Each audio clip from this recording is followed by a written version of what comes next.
This is Quakewave. Quakewave is FT-03, the third figure produced by a company called Fans Toys, about whom I know absolutely nothing. I don't know who the other two toys are. I can look them up before putting this video out, that's not a problem. But this, I have no words. I really have no words. This is the toy that I have been seeking since I was about 5. The first Transformers comic I read was a part of Warrior School. This is when I was about 3 years old, and it was Ratchet looking to gather the Dinobots to take on Shockwave. Yes, essentially helping Megatron. Yeah. That was how desperate they were. I knew Megatron was the head of the bad guys. That was all I knew. And things were so bad that Ratchet was going all over the world, including to this place with dinosaurs in it that I didn't really understand. But you didn't really need to understand it. It had dinosaurs. That's true, yes. And as a small child, that was all that mattered to me. And a giant snake that tried to strangle Ratchet, and Ratchet just had no time for it and shot it in the mouth with a laser scalpel. Well, as you do when a giant snake is slowing you down. Well, yes indeed. It really cemented how powerful the Transformers were. This enormous constrictor, and Ratchet not being a particularly powerful Autobot was just, you know, you'd think you'd be at least inconvenienced by it, but no, he just blasts it and makes it go away. Mm. He doesn't even need to kill it.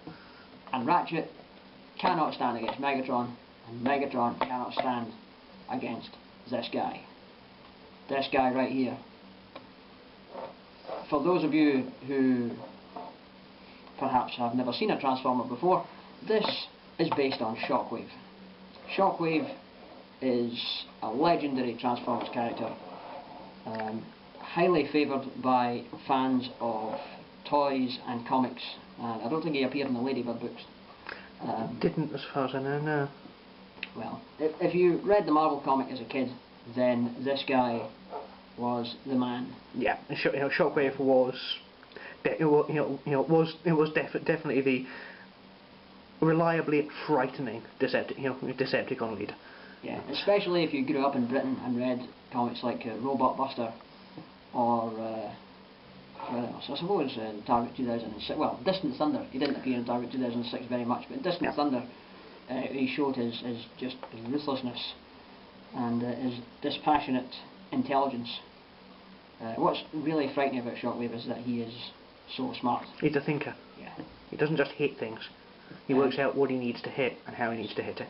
And when he does want to hit things, he does so with astonishing force. He's just a legendary destructive force. In fact, he even turns into a giant gun, which is what I'm about to show you. Enough warbling on about Shockwave the character. You all know who Shockwave is. This is Shockwave. It is a slightly different shade of purple from the original toy. The original toy is much darker. This one is so purple, I'd say Cadbury's chocolate actually has a better copyright case against Fans Toys than Hasbro. Yes, yeah. I mean, if he fell into a box of Quality Street, he would be perfectly camouflaged. Yes, you'd never find him again. His articulation is excellent. I mean, you can see he's got quite stiff joints. He's got bicep rotation. His double jointed elbows enable him to bend almost 180 degrees at the elbow. It turns at the wrist. Yep. He's got 5 articulated fingers on his hand. But they do separate with a bit of persuasion. Articulated thumb, which is a nice touch. We can close the fist like this so that it folds into the arm, which we'll be doing for the transformation. But also allows him to punch things. And also allows him to punch things. He's got the gun arm, and brace yourself for the brightest light you've... Well, no. Second brightest light you've ever seen. There you go. The blasty gun arm. Yep. Which uses a very, very hard to find button cell battery. I had to go to 3 different shops to locate somewhere that sold these button cell batteries. Now, you've just seen the second brightest light you've ever seen. Brace yourself for the brightest. Yep. Yeah, that's right. His eye lights up. Yes. That's awesome. One of the few places I don't mind a Transformer with a glowing eye. Yeah. He's the man. So, what else do we have to show in Robot Mode? He's got his leg come out to the side. There's a little flap on the hip so that he maintains his look without any extra pieces getting in the way. Ratcheting hips. The comforting sound of a ratchet joint. His ankles move out to the sides for various positioning. Toe moves around quite a lot. Turns at the waist. Universal joint on the head. Yep. You know, he can't look up quite as far as I would like, but no, not quite. That's just the shame of it. That's the only downside of the robot mode. Yeah. The backpack there doesn't help either. The backpack, which is actually very clever, as I'll illustrate in a moment. I think we'll might have to switch to a different memory card for the transformation, shall we? Right. I checked the memory card, and it turns out we have the holy number 3 minutes and 32 seconds. How appropriate for a pair of Marvel fanboys like ourselves. Marvel UK, no one. Couldn't have done that better if we tried. Yep. So I'm going to try and quickly get this guy in the gun mode in the remaining time before we run out. Now this is his backpack.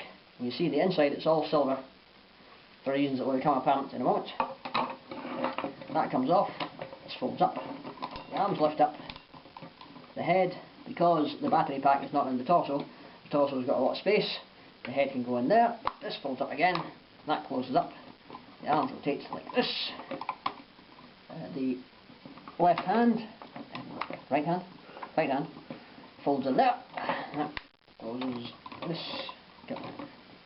I've done something silly. The arms do not rotate, the arms stay where they are. The shoulders rotate. And that comes up like this. This comes up like this. Closes together. That slides into the centre.